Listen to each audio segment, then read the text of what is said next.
A very warm good morning to all of you. Myself doctor Kaleem, मैं आपका संस्कृत का lecturer हूं और मैं आपको आज वर्ण परिचय पढ़ाने के लिए प्रेजेंट हुआ हूं, जो आपके सिलेबस का सबसे पहला चैप्टर है, यानी कि आपके बीएएमएस फर्स्ट ईयर के फर्स्ट चैप्टर का पहला टॉपिक।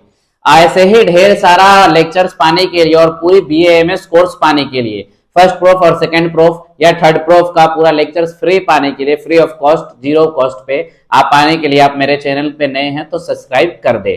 तो हम आज स्टार्ट करेंगे संस्कृत का पहला चैप्टर। तो जो भी हम चीजें स्टार्ट करते हैं, कोई भी चीज, जैसे हिंदू धर्म में गीता पढ़ते हैं, रामायण पढ़ते हैं, कुछ भी पढ़ते हैं, तो उससे पहले हम भगवान का नाम लेते हैं। सेम उसी तरह जब हम मुसलमान लोग कुरान शरीफ स्टार्ट करते हैं या पढ़ते हैं या कोई भी उर्दू किताबें पढ़ना स्टार्ट करते हैं, उससे पहले हम अल्लाह का नाम लेते हैं और बिस्मिल्लाह करते हैं। सेम उसी तरह हमारे आयुर्वेद में जब हम आयुर्वेदा का पढ़ाई स्टार्ट करने जाते हैं तो सबसे बड़ी भगवान और विद्या की देवी सरस्वती माता को पहले हम प्रणाम करेंगे। प्रणाम करने के बाद उसे हम आशीर्वाद लेंगे, उसके बाद हम स्टार्ट करेंगे। तो एक श्लोका है जो लघु सिद्धांत कौमुदी स्टार्ट करने से पहले दिया गया है। वो श्लोका क्या है, आइए हम देखते हैं। तो वो श्लोका है आपको नत्वा सरस्वती देवीम गुण्यम, नत्वा सरस्वती देवीम शुद्धयम गुण्यम करोमियम पाणिनीय परवेशाय लघु सिद्धांत कौमुदी।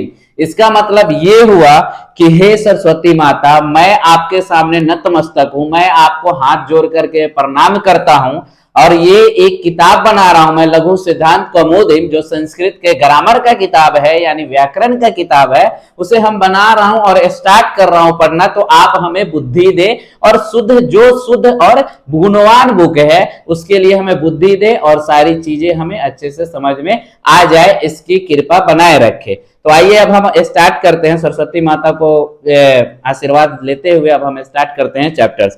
तो जो आपका सबसे पहला चैप्टर्स है आपके सिलेबस का, वो ये है संस्कृत का पहला टॉपिक वर्ण परिचय, यानी संस्कृत में कितने तरह का वर्ण होता है, या किसी भी ग्रामर को पढ़ने के लिए हमें क्या क्या जानना होता है, क्या क्या जरूरी होता है, वर्ण कितने प्रकार के होते हैं। आज के लेक्चर में यही पढ़ेंगे कि वर्ण कितने प्रकार के होते हैं, क्या क्या होते हैं।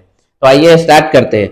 तो जो वर्ण होते हैं, वर्ण क्या होते हैं? तो मुख से कोई भी ध्वनि जब निकलती है उसे हम क्या कहते हैं? वर्ण कहते हैं। जिन ध्वनियों का उच्चारण करते हैं उन्हें वर्ण कहते हैं या अक्षर कहते हैं। अब अक्षर और वर्ण कितने तरह के होते हैं? तो ये दो तरह के होते हैं। पहला क्या होता है? स्वर वर्ण, दूसरा क्या होता है? व्यंजन वर्ण। तो स्वर वर्ण क्या होता है? तो स्वर वर्ण वह वर्ण होता है जिसमें हमें किसी और की सहायता नहीं ली जा सकती है, यानी उसे बोलने के लिए किसी और की नीड और हेल्प नहीं होती है, जरूरत नहीं पड़ती है, उसे हम स्वर वर्ण कहते हैं। स्वर्ण की संख्या कितनी होती है? तो स्वरों की जो संख्या होती है वो 9 होती है और स्वर वर्ण को हम अच भी कहते हैं। क्या कहते हैं? अच भी कहा जाता है। आपको अभी समझ नहीं आ रहा होगा अच क्या होता है, तो आगे हम बताएंगे कि अच क्या होता है, हल क्या होता है, ये सारी चीजें आगे आपको क्लियर हो जाएगा जब हम माहेश्वरी सूत्र पढ़ेंगे।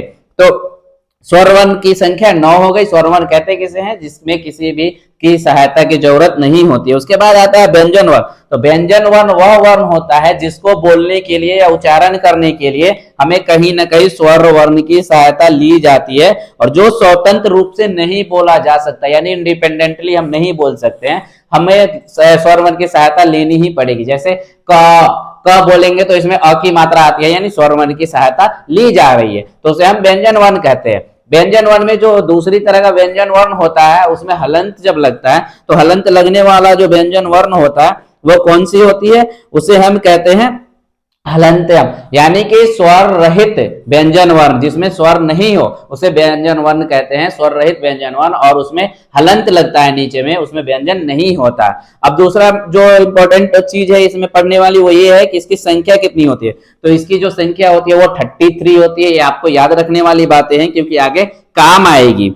अब हम देख लिए कि व्यंजन वर्ण क्या होता है, स्वर वर्ण क्या होता है, स्वर्ण के कितने मतलब स्वर वर्ण कितने होते हैं, व्यंजन वर्ण कितने होते हैं। अब हम चलते हैं, देखते हैं सबसे मेन इंपॉर्टेंट टॉपिक संस्कृत का, महेश्वर सूत्र। यानी महेश्वर सूत्र क्या होता है, कैसे आया, कहां से आया, नाम इसका महेश्वर सूत्र कैसे पड़ा, सब चीज जानेंगे।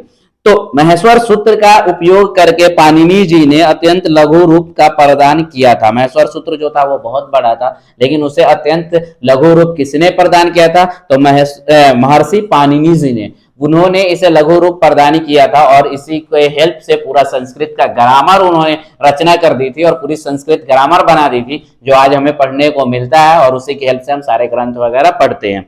अब आता है कि जो महेश्वर सूत्र है वो कहां से निकला था? तो महेश्वर सूत्र जब हमारे शिव भगवान बैठे हुए थे और डमरू बजा रहे थे तो उसे डमरू से ध्वनि निकली थी और उसी ध्वनि को हम क्या कहते हैं? महेश्वर सूत्र कहते हैं। यानी भगवान शिव के डमरू से बजे और इसे हम इसी कारण से हम इसे महेश्वर सूत्र कहते हैं। महेश्वर सूत्र कितने होते हैं? This is important question. तो महेश्वर सूत्र की जो संख्या होती है वो 14 होती है। आपको ये याद रखना पड़ेगा।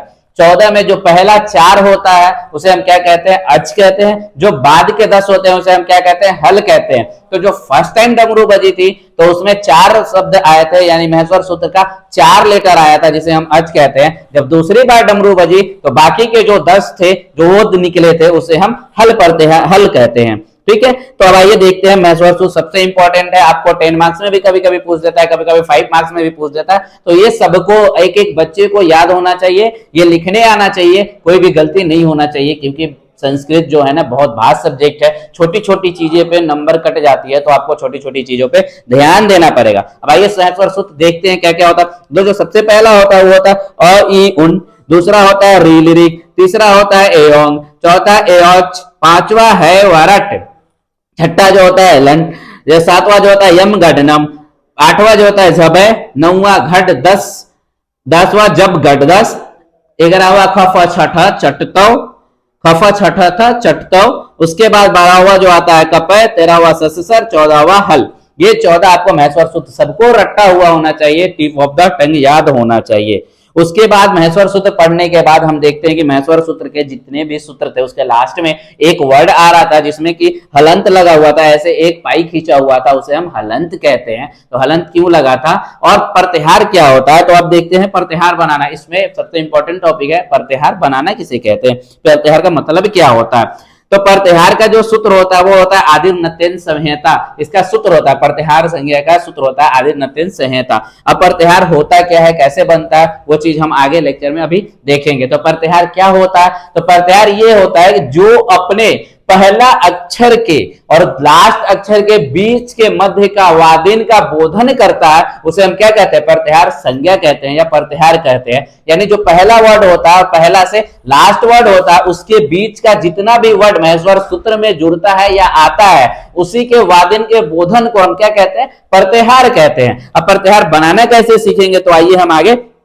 देखते हैं कि प्रत्याहार कैसे कैसे बनता है। जैसे यहाँ पे कुछ एग्जाम्पल दिए हुए हैं, आकार वर्ण से 8 प्रत्याहार बनेंगे। तो कौन कौन से बनेंगे आकार से? तो वो बनेंगे इक, इच, इन, उसके बाद आता है अन, अत, अच, अट, अन, अम, ये सब बनते हैं। और उकार से उक बनेगा, एकार से एंग और एच बनेगा, एच, एकार से एच बन जाएगा, हकार से हस और हल बन जाता है। ऐसे ही जितने भी वर्ण है इसमें महेश्वर सूत्र में सबसे अलग अलग प्रत्याहार बनते हैं। तो आपको इतना याद रखने की जरूरत नहीं है कि किससे कितना प्रत्याहार बनता है। आपको सिंपल प्रत्याहार बनाना सीखना है, तो उसके लिए हम एक अलग से लेक्चर लेंगे और आपको बताएंगे कैसे कैसे प्रत्याहार बनाना होता है। बस सिंपल सा वर्ड समझ लीजिए कि प्रत्याहार में अगर 2 वर्ड लिखा हुआ है, जैसे हल, हल लिखा हुआ, तो आपको ल में जब हलंत लगा हुआ, ल में हलंत लगा हुआ, तो ह और ल के बीच में जितने भी वर्ण आएंगे महेश्वर सूत्र में वो सारे किस में चले जाएंगे?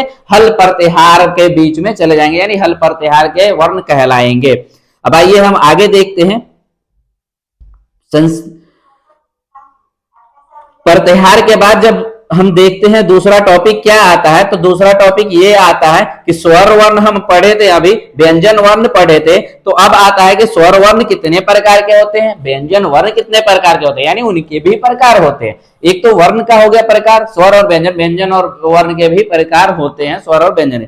तो स्वर्ण का जो उच्चारण का स्वर वर्ण 3 प्रकार के होते हैं। जो पहला होता है वो होता है ह्रस्व स्वर, दूसरा दीर्घ और तीसरा होता है प्लुत स्वर। ह्रस्व स्वर क्या होता है? जिनकी बोलने में, यानी जिनको बोलने में हमें एक मात्रा का समय लगता है, सबसे कम समय लगे, उन्हें क्या कहते हैं? हम ह्रस्व स्वर कहते हैं। इनकी संख्या कितनी होती है? 5 होती है। दीर्घ स्वर क्या होता है? तो जिन स्वरों के उच्चारण काल में ह्रस्व से थोड़ा सा ज्यादा समय लगता है उसे क्या कहते हैं? हम दीर्घ स्वर कहते हैं। यानी जिसमें 2 मात्रा का समय लगता है उसे हम दीर्घ स्वर कहते हैं। इनकी संख्या जो होती है वो 8 होती है। और जो प्लुत स्वर होता है, तीसरा जो होता है वो प्लुत स्वर होता है, जिनकी इस मात्रा में, जिनको उच्चारण में या बोलने में सबसे ज्यादा समय लगता है, यानी 3 मात्रा से अधिक का समय लगता है, उसे हम क्या कहते हैं? प्लुत स्वर कहते हैं। 3 मात्राओं का उच्चारण काल होता है, उनके उच्चारण काल 2 मात्राओं से अधिक लगता है, इसे हम क्या कहते हैं, प्लुत स्वर कहते हैं। तो आपको मेनली जो यूज में आएगा वो ह्रस्व और दीर्घ आएगा, प्लुत नहीं आता है। उसी तरह से व्यंजन वर्ण भी 3 तरह का बोला गया है, यानी भिन्नता के आधार पर, बोलने के आधार पर 3 तरह का बताया गया। कौन कौन सा? तो स्पर्श व्यंजन, अंतस्थ व्यंजन और उष्म व्यंजन, ये 3 तरह का व्यंजन वर्ण होते हैं। अब जो पहला आता है वो आता है स्पर्श व्यंजन। स्पर्श व्यंजन कौन सा होता है? तो जिन व्यंजनों के उच्चारण में जिह्वा या मुख से ऊपर के भाग के यानी कि किसी भाग को स्पर्श करती हुई वायु को क्षण के लिए रुककर झटके से निकलते वो स्पर्श व्यंजन कहलाता है। स्पर्श व्यंजन क्या होता है? यानी जब हम उसे बोलते हैं तो मुंह के किसी भी पार्ट से वो थोड़ा सा टकराकर और रुककर निकलता है, यानी स्पर्श मतलब छूकर निकलता है, तो उसे हम क्या कहते हैं? स्पर्श व्यंजन कहते हैं। इसकी संख्या जो होती है क्या होती है? 25 होती है। इसमें कहां से कहां तक आता है? तो इसमें जो वर्ण आते हैं वो क से लेकर म तक आता है, जिसको हम 5 वर्गों में बांटते हैं। वर्ग क्या होता है वो आगे हम आपको बताएंगे। तो इसे 5 वर्गों में बांटते हैं। पहला जो होता है कवर्ग होता है, दूसरा चवर्ग, तीसरा टवर्ग, चौथा जो होता है टवर्ग, 5वां जो होता है पवर्ग होता है, यानी क से लेकर म तक 25 वर्ण इसमें पाए जाते हैं। अंतस्थ व्यंजन वो होता है जिन वर्णों का उच्चारण वायु को कुछ रोककर अल्प शक्ति के साथ किया जाता है, यानी थोड़ा सा हमें मतलब कि बोलने में थोड़ा सा हमें अपना एनर्जी खर्च करना पड़ता है, थोड़ा सा शक्ति लगाना पड़ता है, उसे क्या कहते हैं? अंतस्थ व्यंजन कहते हैं। इसकी संख्या कितनी होती है? 4 होती है। ये इंपॉर्टेंट है, बहुत आगे भी मिलेगी। इसे हम यर प्रत्याहार भी कहते हैं, ठीक है। तो ये आप याद रखिएगा, य व र ल, ये 4 अक्षर होते हैं जिसे हम यन प्रत्याहार भी कहते हैं। तो ये आपको अंतस्थ व्यंजन में आता है। जो तीसरे तरह का जो व्यंजन वर्ण है वो होता है उष्म व्यंजन, यानी जिन वर्णों के उच्चारण में वायु को धीरे धीरे और रोक कर रगड़ कर साथ निकाला जाता है वो उष्म व्यंजन कहलाते हैं। यानी उष्म का मतलब होता है गर्मी, जिसे बोलने के लिए बहुत एनर्जी की जरूरत पड़ती है और बोलने टाइम गर्मी होती है, उसे क्या कहते हैं? उष्म व्यंजन कहते हैं। इसमें जो संख्या होती है कितनी होती है? इनकी भी संख्या क्या होती है? 4 होती है। और कौन कौन से आते हैं? तो इसमें तीनों स आते हैं और ह आते हैं। इसे हम क्या कहते हैं? सल प्रत्याहार भी कहते हैं। This is a very important कि इसे हम सल प्रत्याहार भी कहते हैं। आगे आपको बहुत आने वाले टाइम में ये आपको देखने को मिलेगा कि सल प्रत्याहार कौन सा है, यन प्रत्याहार कौन सा है, ठीक है। तो ये आज का हमारा लेक्चर था कि वर्ण क्या होता है, वर्ण कितने प्रकार का होता है, मैं स्वर सूत्र क्या होता है, मैं स्वर सूत्र कितने प्रकार का होता है, मैं स्वर सूत्र कैसे बना था। तो फिर हम मिलते हैं नेक्स्ट लेक्चर में एक और अच्छे लेक्चर के साथ, और आगे का टॉपिक हम उस लेक्चर में क्लियर करेंगे और आपको पढ़ाएंगे। और ऐसे ही ढेर सारा लेक्चर्स पाने के लिए आप अपना प्यार बनाए रखें। Thank you.